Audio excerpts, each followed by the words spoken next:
Bismillahirrahmanirrahim. Assalamualaikum warahmatullahi wabarakatuh. Selamat pagi, selamat sore. Nanti Anda mendengarkan video ini. Salam sejahtera bagi kita semua. Alhamdulillah, saya hari ini Kamis tanggal 11 Maret ya, kita hari ini. Sorry, 12 Maret. Ternyata sore nanti saya ada buka bersama dan kemungkinan besar saya hanya bisa mengajar 15 sampai 30 menit di waktu yang sudah kita tentukan pukul 16 mungkin sampai 16.30 karena jam 5 saya sudah harus berada di kegiatan yang saya rancang ulang sendiri, tapi mohon maaf saya lupa dan bentrok dengan jadwal kuliahan hari ini. Berdasarkan RPS yang sudah kita bagi dan Anda baca, pertemuan hari ini di S2 Pemasaran Informasi dan Inovasi Teknologi, mata kuliah inovasi dan kewirausahaan, kita akan belajar entrepreneurial creativity atau kreativitas kewirausahaan, melihat proses kreativitas, bagaimana individu kreatif, bagaimana lingkungan pendukung, diambil dari bab 5 entrepreneurial creativity dari Besan and Tid tahun 2015. Ini penting dan perlu saya sampaikan karena ini adalah bagian dari nanti tugas-tugas yang Anda lakukan untuk 3 tugas ke depan. Setelah nanti menonton video ini, harapan saya Anda di dalam kelas nanti, jam 4 nanti, kita lebih diskusi pertanyaan apa yang mungkin Anda ingin tanyakan. Dan nanti ketika sudah kelas nanti, 16.30, saya berharap Anda duduk berkelompok, 1 jam sisa itu Anda bisa diskusi mengenai tugas mingguan bi-weekly yang ketiga, yaitu minggu kelima dan keenam, dan nanti mulai mengerjakan metode nanti after UTS untuk menyelesaikan tugas akhir kita. Itu agenda hari ini ya. Itu sebabnya saya mungkin dalam waktu 10 menit, mudah-mudahan kurang, atau nanti kita bagi beberapa video, saya akan menyampaikan mengenai entrepreneurial creativity. Mudah-mudahan sudah terlihat slide-nya, ya sepertinya sudah. Mata kuliah inovasi dan kewirausahaan dari Besan dan TIT dan beberapa additional PPT dari tempat yang lain. So, pembelajaran apa learning objektifnya dari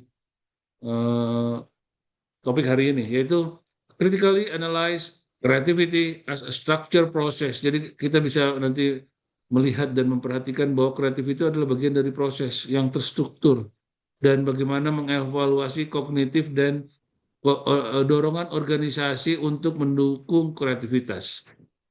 Bagaimana juga mengintegrasikan antara creativity dengan Peter F. Drucker Innovation Framework, karena mata kuliah tentang inovasi kita, dan bagaimana develop conceptual linkage dari creativity menjadi innovation, menjadi value creation. Bukan hanya creativity menjadi innovation, tapi stop. Tapi harus menjadi value creation atau value co-creation dari perusahaan atau apa yang kita lakukan. Baik, apa kreativitas dalam kewirausahaan? Apa itu creativity? What is creativity? Saya sengaja Indonesiakan agar mudah. Kreativitas adalah kemampuan menghasilkan ide baru yang bernilai. Jadi kreativitas adalah kemampuan menghasilkan ide, tetapi harus ada nilainya. Dan dalam kewirausahaan, kreativitas membantu menemukan peluang bisnis, menciptakan produk atau layanan baru, proses baru, memecahkan masalah secara inovatif. Dan apa itu kreativitas? Kalau dari Burner, kreativitas adalah kejutan yang efektif. Sesuatu yang baru, sesuatu yang belum pernah ada, sesuatu yang belum pernah terpikir, dan sesuatu yang unik. Dan apa itu kreatif? Apa itu kreativitas? Apa itu kreatif? Melihat dengan sudut pandang yang baru. Sebentar, saya tutup dulu ini.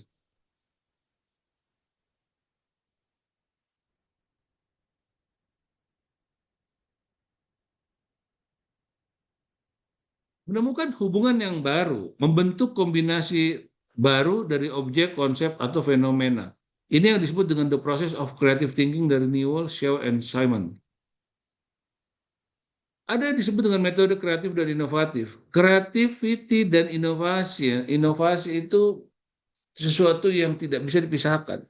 Bisa jadi kreatif dulu, baru inovasi. Dan kreatif adalah, atau creativity adalah the ability to develop new ideas, bagaimana menemukan ide baru, dan bagaimana discover cara baru untuk melihat masalah dan melihat peluang.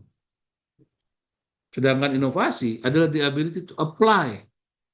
Bagaimana kita apply kreativitas solution tadi untuk menyelesaikan masalah atau mendapatkan opportunity, enhance, mendorong kesejahteraan atau kebaikan dari banyak orang. Kreatif dan inovasi itu kalau kita coba bahas, kreativitas adalah proses menghasilkan ide baru, sedangkan inovasi implementasi ide menjadi produk. Jadi ide dulu, jadi inovasi menjadi produk atau layanan atau sistem yang baru. Kreativitas, kata Besan and Tit, adalah tahap dari awal dari inovasi. Peran kreativitas dalam kewirausahaan. Kreativitas membantu entrepreneur untuk mengidentifikasi peluang-peluang baru. Dan kreativitas menciptakan diferensiasi produk. Sudah ada produknya, peluangnya sudah ada. Bagaimana kita membuatnya dia itu lebih bernilai, lebih differentiate daripada produk yang lain. Dan yang ketiga, mengembangkan solusi terhadap masalah pasar. Ini diambil dari Baringer dan Ireland. Theoretical positioning dari Besan and Tit 2015 chapter 5, ini theoretical yang diungkapkan, kreativitas sebagai kemampuan inti dalam pengenalan peluang. Jadi ketika kita mampu atau memiliki jiwa atau memiliki keinginan atau memiliki mendorong kreativitas, itu bisa membagi bagian inti dari pengenalan peluang. Kreativitas terintegrasi dalam model proses kewirausahaan, dan kreativitas bukan sekedar inspirasi acak, melainkan hasil dari pencarian dan pembelajaran yang terstruktur. Dan creativity as struktur proses, ya, atau deep model dari creativity. Preparation yang pertama, jadi ada 3 tahap ini ya, tahap atau proses yang dilakukan untuk bisa menciptakan atau mendorong kreativitas. Preparation, bagaimana mengumpulkan knowledge dulu, bagaimana memfokuskan kepada kemampuan. Lalu incubation, bagaimana kita bisa menggali, mendalam, analisis lebih kuat daripada kombinasi dari knowledge tadi, mendapatkan insight, mencari pemaknaan, evaluasi dari apa yang sudah kita lakukan. Lalu kita melakukan elaboration, iteratif, mengulang kembali, memperbaiki, merapihkan, mengetes, ya, dari inovasi atau kreativitas yang akan kita lakukan. Dan di sini, di slide-slide ini, saya bacakan saja. Nanti Anda baca lebih dalam, ada beberapa tahap-tahap yang perlu dilakukan dalam tadi struktur creativity proses. Tahap 1 preparation, yang paling perlu dilakukan adalah tahap mengumpulkan informasi dan pengalaman dari entrepreneur. Apa yang dilakukan? Observasi pasar, melihat-lihat apa yang terjadi di pasar, bertanya, memahami kebutuhan pelanggan, mengumpulkan pengetahuan terkait masalah ya yang ada di dalam masyarakat. Tahap kedua inkubasi itu merenungi ide. Perenungan, diam di kamar, diam di ruangan office, sambil nonton TV, sambil merenung. Ada beberapa orang di dalam kamar mandi, ya, sambil buang-buangan air. Ide berkembang melalui pemikiran sadar maupun tidak sadar, dan sering muncul saat individu melakukan aktivitas lain atau melakukan perenungan. Tahap 3 insight, momen munculnya ide baru atau solusi. Dari knowledge tadi, inkubasi tadi, insight. Sering orang-orang sebutnya Eureka, atau ini cerita Eureka, itu salah satu founder penemu teriak dalam kampusnya, dia teriak, lalu dia teriak sepanjang jalan Eureka, Eureka gitu ya. Atau ada yang butuh lagi, aha moment, oh, bisa kita lakukan. Pada tahap ini peluang bisnis, peluang produk, peluang sistem, peluang proses baru yang lebih baik mulai terlihat. Tahap keempat, evaluation. Ide dianalisis, diperbaiki, belum diperbaiki, masih dikritik, dibangun kembali, menilai kelayakannya. Pertanyaan penting dari tahapan ini adalah apakah ada kebutuhan pasar, apakah ide ini dapat direalisasikan, dapat diimplementasikan, dan apakah ide ini memiliki keunggulan kompetitif atau produknya nanti jika selesai ada keunggulan kompetitifnya. Dan tahap 5, elaboration, pengembangan ide menjadi solusi nyata. Mulai kita elaborasi, mulai kita gabungkan, mulai kita kembangkan konsep produk, mulai kita buat prototipe, dan mulai kita uji ini. Sedangkan ada yang disebut dengan Cognitive Foundation of Entrepreneurial Creativity. Selain ini, saya ingin menjelaskan dasar kognitif, cara berpikir yang mendasari kreativitas kewirausahaan. Intinya, kreativitas entrepreneur bukan sekedar ide spontan, tetapi merupakan proses kognitif tertentu yang dapat dipahami dan dikembangkan. Ini kita lihat ada divergent versus convergent cognition. Apa itu? Dalam kreativitas kewirausahaan terhadap dua jenis pola berpikir. Divergent thinking, berpikir divergent, menghasilkan banyak kemungkinan. Jadi bukan hanya berpikir satu hal. Ide-ide atau solusi bersifat eksploratif terbuka, digunakan pada tahap idea generation. Contohnya, seorang entrepreneur memikirkan berbagai kemungkinan bisnis dari satu teknologi baru. Itu divergence. Apa yang selanjutnya bedanya dengan convergent? Berpikir convergent, menyaring dan memilih ide terbaik, bersifat analitis dan evaluatif, digunakan pada tahap idea selection. Pilihlah satu ide bisnis yang paling realistis dan menguntungkan, dan mulailah kreativitas perusahaan ini menjalankannya. Ini adalah kombinasi dan kelebihan ketika entrepreneur memikirkan dua hal ini. Jadi divergent itu ketika kita mau mencari ide yang terbaik dulu sebanyak-banyaknya, lalu convergent kita memilih satu ide lalu kita matangkan.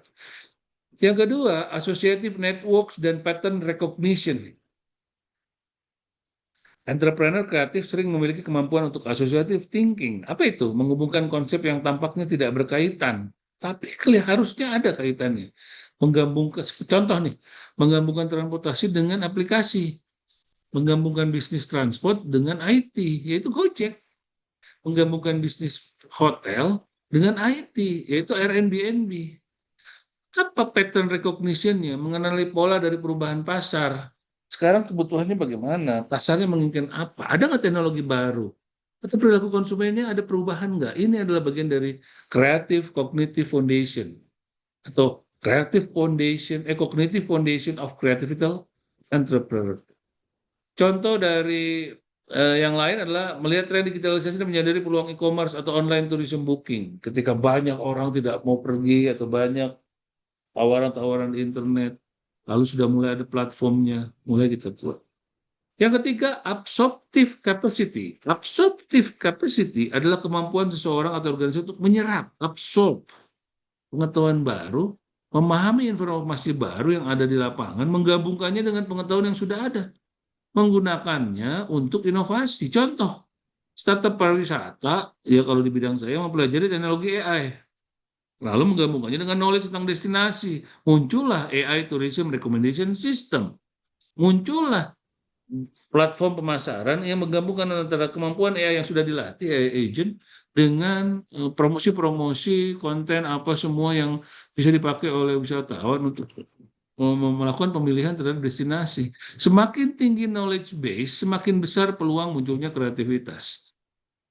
Yang keempat, tolerance for ambiguity as entrepreneurial trait. Ini biasanya bagian dari toleransi tinggi terhadap ketidakpastian. Cognitive foundation yang perlu dilakukan oleh seorang entrepreneur adalah mereka mampu bekerja dalam kondisi informasi yang tidak lengkap, membuat keputusan di suatu situasi yang tidak jelas, menerima risiko dan ketidakpastian. Contoh, saat memulai startup, belum jelas, pesan menerima nggak nih produk tersebut? Apakah individu yang memiliki toleransi for ambiguity, ketidakpastian, lebih mampu menghasilkan ide inovatif daripada dia yang tidak memikirkan ketidakpastian. Terakhir, creative cognition atau disiplin exploration. Ini poin terakhir yang menekankan bahwa kreativitas bukan sekedar inspirasi spontan, bukan ide yang tiba-tiba bleng, tapi adalah proses eksplorasi yang disiplin, proses sistematis yang melibatkan eksperimen ide, pembelajaran dari kegagalan, master of failure, iterasi solusi, diulang lagi, dicoba lagi, seperti kita menggunakan design thinking. Atau kita menggunakan lean startup untuk experimentation. Jadi kreativitas kewirausahaan sebenarnya dapat dipelajari dan dilatih.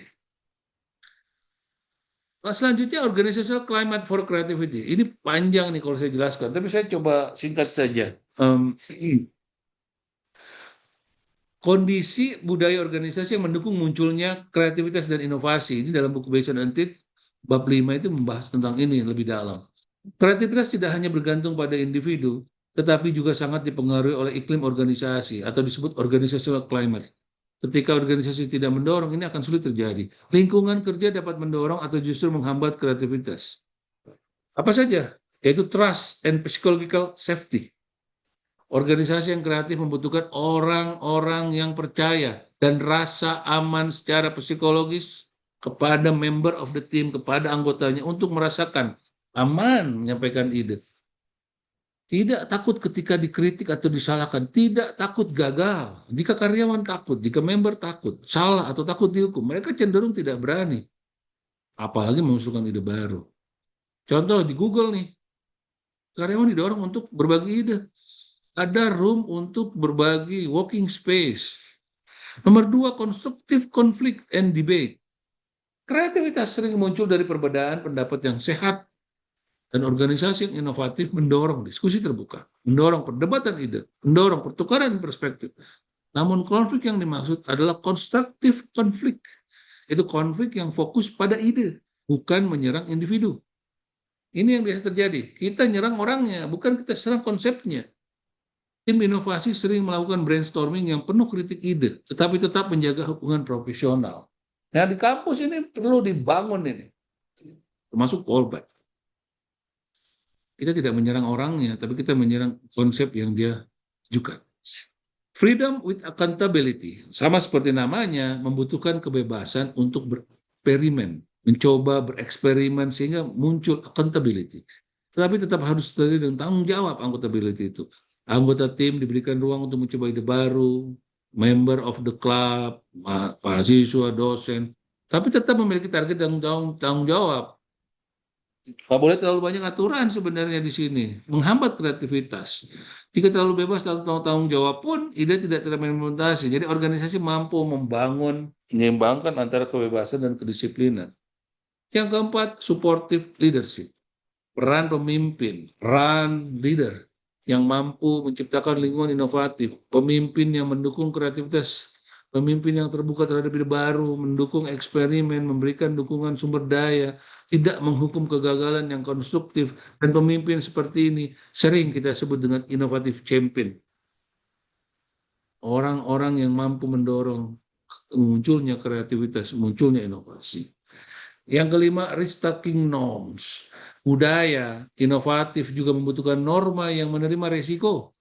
Inovasi selalu mengandung ketidakpastian. Oleh karena itu, organisasi harus menerima kemungkinan kegagalan. Lihat kegagalan sebagai pembelajaran, memberi ruang untuk eksperimen.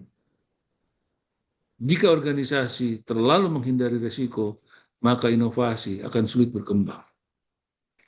Dari slide ini tadi yang saya sampaikan adalah kreativitas tidak hanya berasal dari individu yang kreatif, tetapi juga dari lingkungan organisasi yang mendukung eksplorasi ide dan yang mendukung aturan-aturan eksperimen yang ada. Creative people ditambah creative climate sama dengan innovation. Jadi kita harus membangun kreativitas tapi didorong oleh organisasi.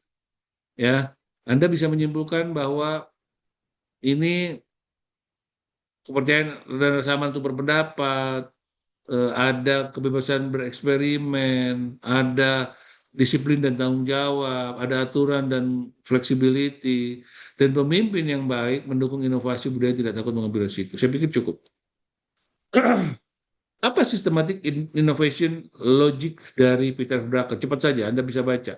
Inovasi merupakan pencarian perubahan yang disengaja dan terorganisasi. Jadi bukan ujuk-ujuk ya. Kreativitas harus bersifat disiplin dan berorientasi pada peluang. Wirausahawan memanfaatkan perubahan secara sistematis.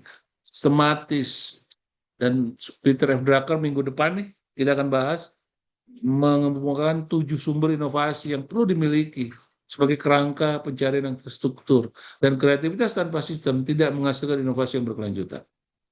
Ini konsepnya ya, modelnya. Ini bagus kita bikin penelitian nih. Apakah masih jalan apa enggak nih? Apakah masih perlu apa enggak nih? Pertanyaan pertama, cognitive creativity, individual level. Tadi kita bahas kognitifnya apa saja. Organizational climate, apakah creativity didukung climate, muncullah. Tambahkanlah variable AI, tambahkan variable teknologi. Systematic innovation process, benar nggak ini bisa terproses? Lalu apakah terproses ini jadi value creation? Ini keren banget kalau dijadikan riset. Ini sebenarnya teman-teman yang kuat, yang mau, yang coba di kelompok pertama, skema pertama ini bisa diangkat nih. Setiap variabel tadi kita bikin pertanyaan, nanti kita hitung pakai ya, smart VL 1 sen, ya. Tapi bisa pakai kualitatif, nanti kita coding nanti. Advanced barriers to entrepreneur creativity. Jadi ada barrier, ada tantangan, ada penghalang, blok-blok. Yang pertama itu functional fixedness. Kecenderungan melihat sesuatu hanya berdasarkan fungsi lama, sehingga sulit menemukan solusi baru. Ini orang-orang yang konvensional. Udahlah. Ini udah bagus, ini udah keren. Success trap, kompetensi rigidity, keberhasilan masa lalu, romantisme masa lalu, membuat organisasi terlalu bergantung pada kompetensi lama, tidak mencari hal yang baru. Yang ketiga, cognitive bias, bounded rationality, keterbatasan cara berpikir manusia dalam mengambil keputusan rasional. Ini nih, kita takut berubah. Institutional inertia, kecenderungan organisasi mempertahankan sistem lama dan sulit berubah. Ini bahaya sekali. Dan yang terakhir, short term performance pressure. KPI kita itu harus keberhasilan, kemasukan harus begini, menciptakan ini. Jadi lanjutkan, kerjakan. Kanan untuk menghasilkan hasil jangka pendek, tapi menghambat inovasi jangka panjang seperti apa nanti ke depan. Yang kita hanya harapkan adalah pendek hasil sementara. Ini bahaya. Ini advanced barriers to entrepreneurial creativity. External scholarly case idea. IDEO ini adalah sebuah perusahaan yang human centered design atau HCD. Slide ini saya cuma ingin menyampaikan ada 4-5 studi kasus sebenarnya perusahaan konsultan desain global yang disebut dengan IDEO. Ini di Google banyak banget nih. Yang pertama itu creativity institutional as repeatable process. Kreativitas tidak dianggap sebagai bakat individu semata, tapi dijadikan proses. Organisasi berulang-ulang, repeatable proses. Bagaimana cara metodologi kerja semua orang mengikuti. Design thinking itu bagus tuh, empathize, define, ideation, prototype, testing itu bagian dari creativity institutional repeatable process. Terus. Yang kedua, cross disciplinary collaboration. IDEO sangat menekankan kolaborasi lintas disiplin ilmu. Ini berat ini di kampus nih. Kolaborasi lintas disiplin ilmu. Kalau di sini lain tim kan ada dreamer, ada doer, ada killer. Kalau di sini di dia itu desainer, insinyur, psikolog, antropolog, ahli bisnis digabungkan. Berbagai perspektif kreatif menghasilkan solusi yang lebih kreatif. Dan kreativitas sering muncul dari pertemuan ide dari bidang yang berbeda. Ini keren. Cross-disciplinary collaboration. Rapid prototyping culture. IDEO memiliki budaya rapid prototyping, membuat model versi awal, prototipe sederhana, mengujinya, sehingga tujuannya bukan langsung sempurna, tetapi mempercepat proses belajar dan inovasi. Yang keempat nih keren nih, failure as structure learning. Wow, kegagalan mencoba, kegagalan meresap, adalah proses pembelajaran. Eksperimen yang dilakukan menghasilkan pembelajaran ini kalau dilakukan di kampus, di perusahaan kita keren ini. Fail early, learn fast. Fail is okay, success is important. Menerima kegagalan sebagai pembelajaran, organisasi menjadi lebih inovatif. Yang terakhir, illustrates creativity, innovation, capability, scaling. Kasus IDEO menunjukkan bahwa kreativitas individu dapat berkembang menjadi kapabilitas inovasi organisasi. Kreativitas tidak hanya terjadi pada individu, tetapi dapat diperluas menjadi kemampuan organisasi menghasilkan inovasi secara konsisten. Dengan kata lain nih, creativity menghasilkan innovation process, menghasilkan innovation capability. Slide ini sekali lagi menunjukkan bahwa kreativitas dapat dikelola secara sistematis dalam organisasi melalui proses budaya, kolaboratif, eksperimen, berdasarkan orang yang berbeda, banyak orang, dan menjadi pembelajaran dari kegagalan. Cukup. Next. Individu kreatif itu apa saja? Ada rasa ingin tahu besar. Ada kemampuan. Kalau begini bagaimana? Begini bagaimana? Berpikir terbuka, open mind. Toleransi terhadap ketidakpastian, keberanian mencoba ide baru. Ini dari Basic Entity. Ini bisa kita tes lagi sih sebenarnya di penelitian ini, benar. Gaya kreativitas, individu memiliki gaya kreativitas berbeda, adaptif, inovatif, adaptif memperbaiki sistem, inovatif menciptakan pendekatan baru. Lingkungan pendukung. Ini salah satu yang penting juga nih dalam inovasi. Tadi sudah sebenarnya ya, tapi ini dari Basin and Teach, budaya terbuka terhadap ide, toleransi terhadap kesalahan, kolaborasi tim, dukungan manajemen. Contoh organisasi kreatif, Google.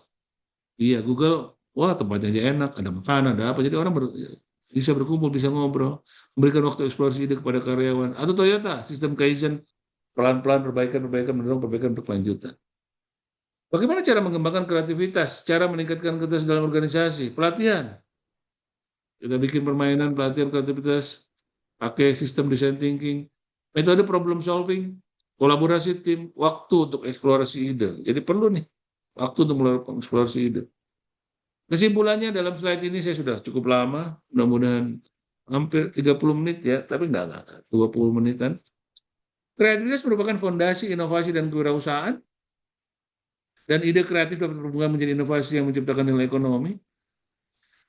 Yang kedua, ketiga, kreativitas merupakan proses terstruktur yang dapat dipelajari, bisa dipelajari untuk semua orang, walaupun ada yang tidak berbakat, ada yang berjiwa, tapi buat yang tidak berbakat, tinggal ikuti follow the rule, organisasi yang suportif, berbagi pengetahuan, berbagi argumen, menciptakan peluang. Inovasi menuntut pencarian peluang yang disiplin dan sistematis. Ini Drucker nih, disiplin, berpikir, hal yang baru, mencoba, ketidakpastian, fail, bangkit lagi. Kelima, keberhasilan perusahaan ditentukan oleh sinergi kognisi, sistem, dan iklim organisasi. Jadi bukan hanya atas orangnya, tapi kognisi orangnya, sistemnya, iklim organisasinya. Dan terakhir, nilai berkelanjutan lahir. Atau tadi, competitive advantages atau value creation lahir dari kapabilitas yang terintegrasi, orang-orang yang kreatif yang membangun prosesnya. Refleksi untuk saya dan teman-teman, nih terakhir, apakah kreativitas lebih dipengaruhi oleh individu? Ini boleh dijawab nih, ini diskusi sebenarnya. Saya pengen kalau di kelas online nih, atau langsung live, saya langsung pengen diskusi, tapi kita rekam dulu. Coba dijawab aja, di komentar boleh atau di Google Classroom. Apakah kreativitas lebih dipengaruhi oleh individu?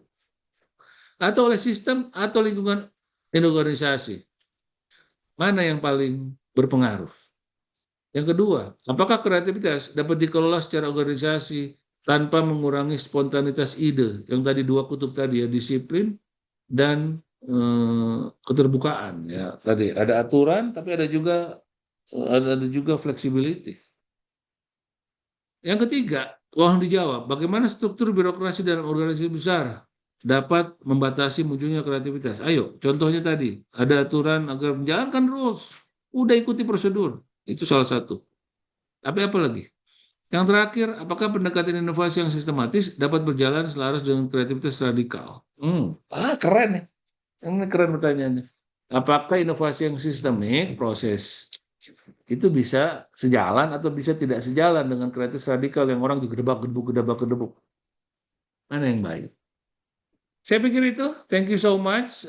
Sisa waktu yang nanti hari ini teman-teman miliki, itu harapan saya bisa dipakai untuk diskusi tugas, dan sampai ketemu setelah Lebaran. Have a nice trip, have a nice holiday. Terima kasih banyak. Sampai jumpa. Bye-bye.